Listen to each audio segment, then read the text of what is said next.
Google play store से अभी दक्षम officers academy का ऐप डाउनलोड करें तथा दी गई परीक्षाओं में अपनी सफलता सुनिश्चित करें और अधिक जानकारी के लिए दिए गए नंबर पर कॉल करें। चलिए नेक्स्ट चैप्टर हम स्टार्ट कर रहे हैं, वर्ब। सबसे पहले समझ लेते हैं वर्ब होता क्या है। देखिए वर्ब हमारा जो कार्य होता है, कार्य का करने को दर्शाता है, किसी काम को करने को दर्शाता है, ठीक है। इसलिए हम इनको डूइंग वर्ड्स भी बोलते हैं। डूइंग वर्ड्स मतलब कोई भी काम करने को रिप्रेजेंट जो वर्ड करें वो क्या कहलाते हैं, डूइंग वर्ड्स। अगर हम इसके डिवीजन की बात करें तो वर्ब को हम दो पार्ट में डिवाइड करते हैं। पहले में हम करते हैं इसको हेल्पिंग वर्ब के रूप में और दूसरे में हम डिवाइड करते हैं मेन वर्ब के रूप में, ठीक है। हेल्पिंग वर्ब को हम ऑक्सिलरी वर्ब भी बोलते हैं, ठीक है।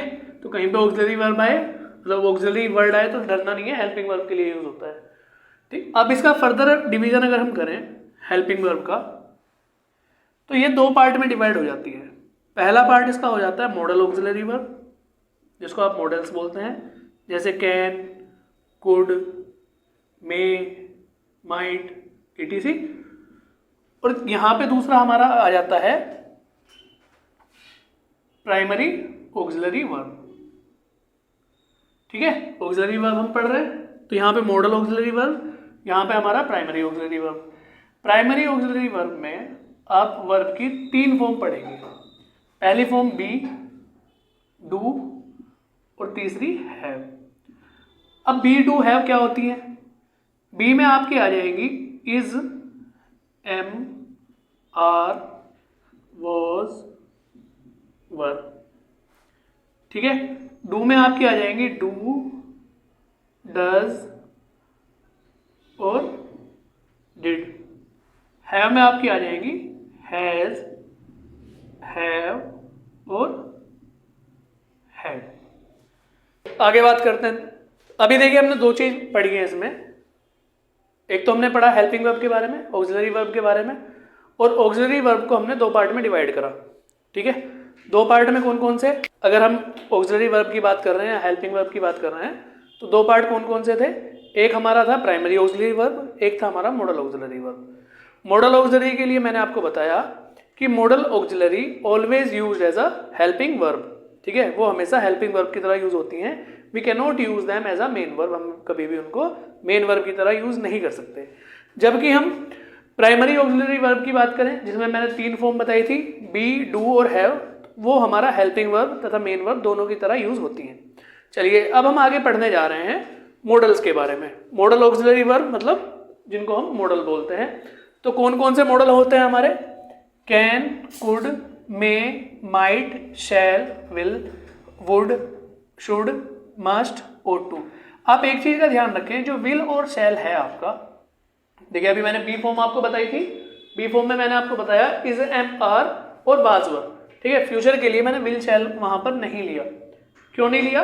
क्योंकि जो विल और शैल है हमारा, वो हमारा ऑक्सिलरी वर्ब मतलब प्राइमरी ऑक्सिलरी वर्ब में नहीं आता है, वो हमारा कहाँ आता है? मॉडल ऑक्सिलरी वर्ब में आता है, ठीक है। आगे हम बात करते हैं वुड, शुड, मस्ट और ought to। तो ये सब क्या है? हमारे मॉडल ऑक्सिलरी वर्ब है। एग्जाम्पल देखते हैं। मैंने कहा शी कैन रन फास्ट। तो मैंने आपको क्या बताया कि मॉडल ऑक्सिलरी वर्ब हमेशा हेल्पिंग वर्ब की तरह यूज होती है, केवल हेल्पिंग वर्ब की तरह यूज होती हैं। ये कभी भी मेन वर्ब की तरह यूज नहीं हो सकती। बात समझ में आई?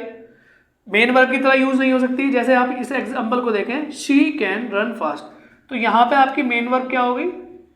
रन, और कैन क्या हो गई? Helping verb. और हेल्पिंग वर्ब में भी कैसी? मॉडल्स, ठीक है। बात समझ में आई? चलिए आगे बात करते हैं। मैंने कहा यू शुड स्टडी इंग्लिश, तो स्टडी क्या हो गई आपकी? मेन वर्ब, जबकि शुड क्या हो गया आपका? मॉडल। हेल्पिंग वर्ब में भी मॉडल। तो हमें बस ये ध्यान रखना है कि मॉडल हमेशा हेल्पिंग वर्ब की तरह यूज होता है। लेकिन मॉडल में भी कुछ मार्जिनल ऑक्सिलरी वर्ब होती है। मार्जिनल ऑक्सिलरी वर्ब से क्या समझते हैं आप? मार्जिनल ऑक्सिलरी वर्ब का मतलब होता है कि ये मेन वर्ब की तरह भी काम करती हैं और एडजेक्टिव की तरह भी काम करती हैं। हैं ये भी मॉडल्स ही, लेकिन ये क्या करती हैं, ये मार्जिनल इसलिए कहा जाएगा इनको क्योंकि ये एडजेक्टिव की तरह भी काम करेंगी और मेन वर्ब की तरह भी काम करेंगी।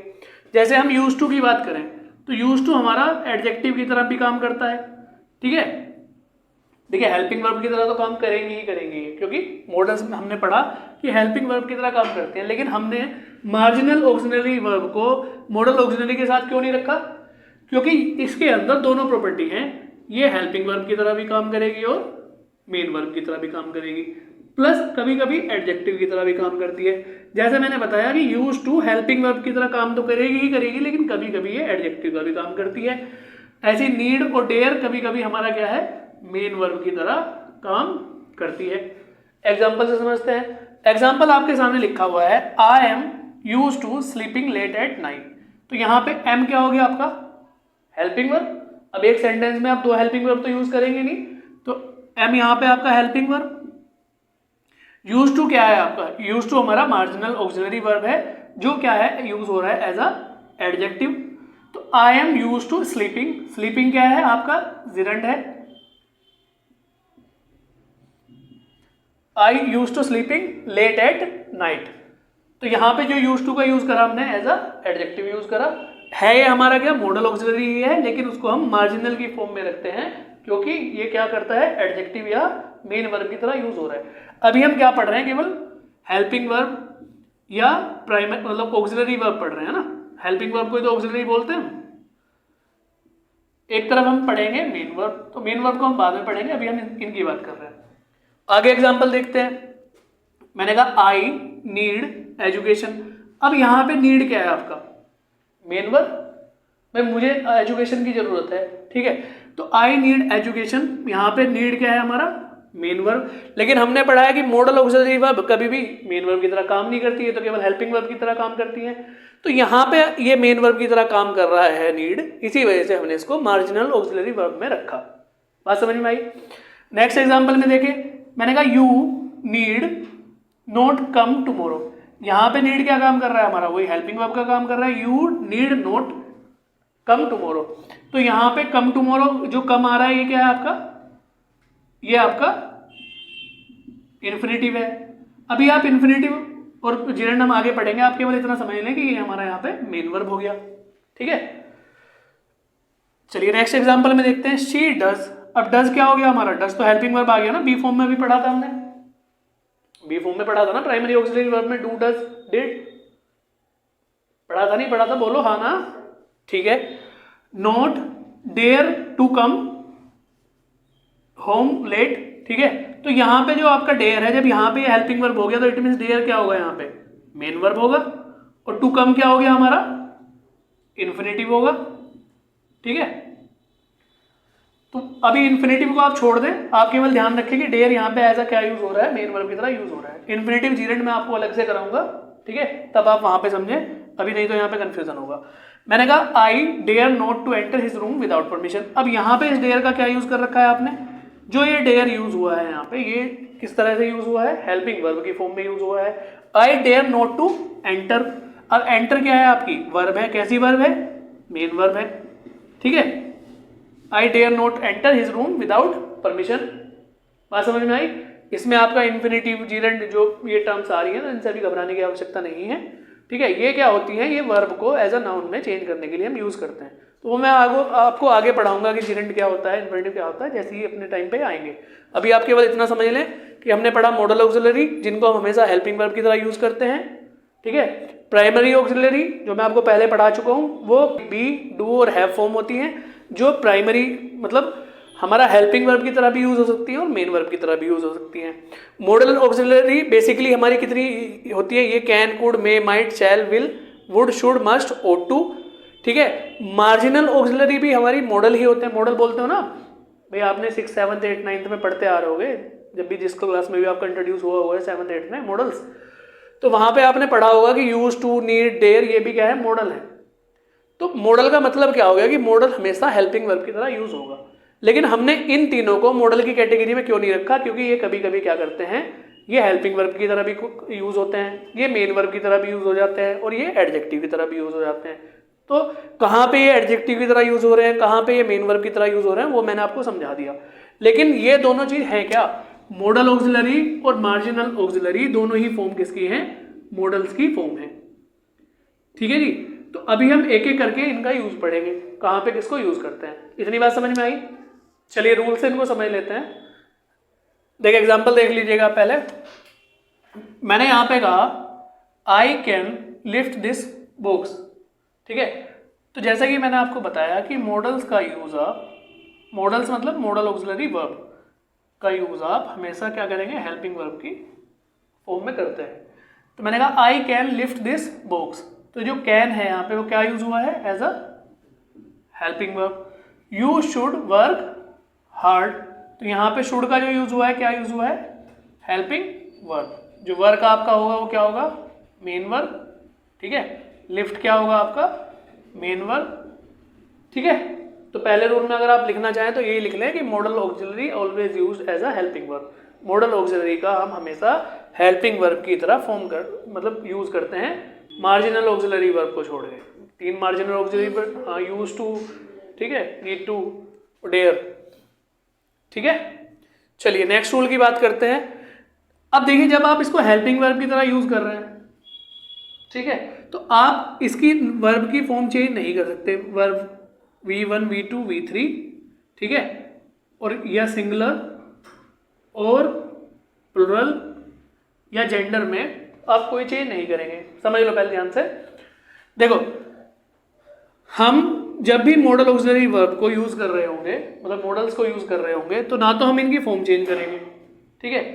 फॉर्म चेंज का मतलब वर्ब की फर्स्ट फॉर्म, वर्ब की सेकंड फॉर्म, वर्ब की थर्ड फॉर्म, या सिंगुलर प्लुरल मतलब एस या ईएस हम लगा लेते हैं, तो हम इसके साथ वो नहीं करेंगे। प्लस हम इसके जेंडर में कोई चेंज नहीं कर सकते, मेल फीमेल, या अगर आप बात कर रहे हैं न्यूट्रल जेंडर की तो आप कोई भी इनमें चेंज नहीं कर सकते। ये सबके साथ सिमिलर यूज होंगी। बात समझ में आई? जैसे शी कैन हेल्प यू, तो यहाँ पे शी क्या है, सिंगुलर है। लेकिन अगर मैं बात करूँ you should understand your friends, तो यहाँ पे आप ऐसा नहीं कर सकते कि शुड के साथ में आप एस का यूज कर लें। ये सिंगुलर के साथ यूज हो आपका शुड, तो तब भी आपका शुड ही यूज होगा। ये फेमिनिन के साथ यूज हो तब भी शुड ही यूज होगा। आप सिंगुलर में यूज करें, प्लुरल में यूज करें, वर्ब की कोई सी भी फॉर्म में यूज करें, तो जो आपके मॉडल्स होंगे वो हमेशा क्या होंगे, सेम ही यूज होते हैं, ठीक है। चलिए आगे बात करते हैं। आगे आपका एग्जाम्पल लिखे हुए हैं, we ought to respect our parents और we use to come late. तो आप ध्यान रखें कि अगर आप ought टू या यूज टू का यूज कर रहे हैं, ठीक है, तो केवल यही दो मॉडल्स हमारे ऐसे हैं जिनके बाद में हम टू प्लस वर्ब की फर्स्ट फॉर्म का यूज करते हैं। क्या यूज करते हैं, टू प्लस वर्ब की first form. To plus verb की फर्स्ट फॉर्म को हम इन्फिनेटिव भी बोलते हैं। तो हम क्या बोल सकते हैं कि ought टू, ought और यूज के बाद में हम इन्फिनेटिव का यूज करते हैं। एग्जाम्पल से देखें, एग्जाम्पल लिखा हुआ है वी ought टू रेस्पेक्ट, तो टू प्लस वर्ब की फर्स्ट फॉर्म, तो ये क्या हो गया हमारा infinitive, our parents. He use to come late, तो टू कम क्या हो गया हमारा इन्फिनेटिव। बात समझ में आई? चलिए आगे बात करते हैं मॉडल्स की। अब हम यूज ऑफ मॉडल्स की बात कर लेते हैं। सबसे पहले हम ले लेते हैं use of can and could. तो कैन एंड कुड की अगर हम बात करें तो मैंने कहा he can lift the box, तो आप इसमें लिख सकते हैं पहला जो इसकी कंडीशन है कैन और कुड को यूज करने के लिए, सबसे पहले आप कंडीशन में ध्यान रखें कि अगर हम कहीं पावर दिखा रहे हो, हम कहीं एबिलिटी दिखा रहे हो, ठीक है, तो हम क्या करेंगे, कैन और कुड का यूज कर सकते हैं। कैन हमारा प्रेजेंट फॉर्म के लिए यूज होगा, कुड हमारा पास्ट फॉर्म के लिए यूज होता है। जैसे I can lift this box, तो मैं यहाँ पे क्या दिखा रहा हूँ, अपनी एबिलिटी दिखा रहा हूँ कि मैं इस बॉक्स को उठा सकता हूँ। बात समझ में आई? तो आप क्या करेंगे, यहाँ पे कैन का यूज करेंगे। दूसरे में मैंने कहा I could not come yesterday, मैं कल नहीं आ सका, तो ये जो कुड यहाँ पे आपने यूज करा है, ये कैन की आपने क्या करी है, केवल पास्ट फॉर्म का यूज करा है, ठीक है। अभी कैन और कुड के हम कुछ और मीनिंग भी होंगे, अलग अलग रूल के अकॉर्डिंग हम उसको समझेंगे। तो फर्स्ट रूल में हमने क्या समझा कि कैन और कुड को हम कहाँ पर यूज कर सकते हैं, जहाँ पे हमें पावर दिखानी हो, एबिलिटी दिखानी हो या कैपेसिटी दिखानी हो। तो पावर, एबिलिटी और कैपेसिटी दिखाने के लिए हम कैन का और कुड का यूज कर सकते हैं। कैन हम प्रेजेंट में यूज करेंगे, कुड का हम यूज करेंगे पास्ट में। ठीक है, चलिए आगे करते हैं इसमें। चलिए कैन कुड का यूज हम आगे देखते हैं। ठीक है, एग्जाम्पल से समझते हैं। मैंने कहा यू कैन गो नाउ, आप अब जा सकते हैं। तो आप ध्यान रखें कि कैन का यूज आप परमिशन देने के लिए भी कर सकते हैं। आप किसी को कोई परमिशन दे रहे हैं तो आप कैन का यूज कर सकते हैं। जैसे यू कैन गो नाउ या you can not enter my room, आप अब जा सकते हैं या आप मेरे रूम में एंटर नहीं कर सकते। तो आप परमिशन दे रहे हैं दूसरे को ना एंटर करने की, और यहाँ पे आप परमिशन दे रहे हैं जाने की। यहाँ पे आप कह रहे हैं कैन आई हेल्प यू, तो आप दूसरे से परमिशन मांग रहे हैं कि क्या मैं आपकी मदद कर सकता हूँ या कर सकती हूँ।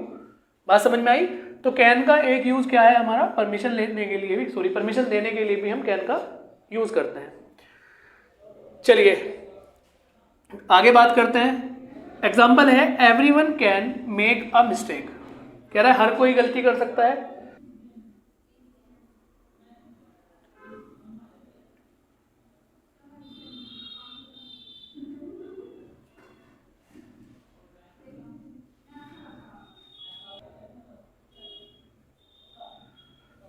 देखिए थियोरेटिकल पॉसिबिलिटीज के लिए भी हम कैन का यूज कर सकते हैं। थियोरेटिकल पॉसिबिलिटीज का मतलब क्या है कि भविष्य में ऐसा हो सकता है। ठीक है, मतलब इस तरह के काम होने की संभावना है, ये आप थियोरेटिकली आप इस बारे में बात कर रहे हैं। जैसे everyone can make a mistake, हर कोई गलती कर सकता है, हाँ जी ऐसा हो सकता है।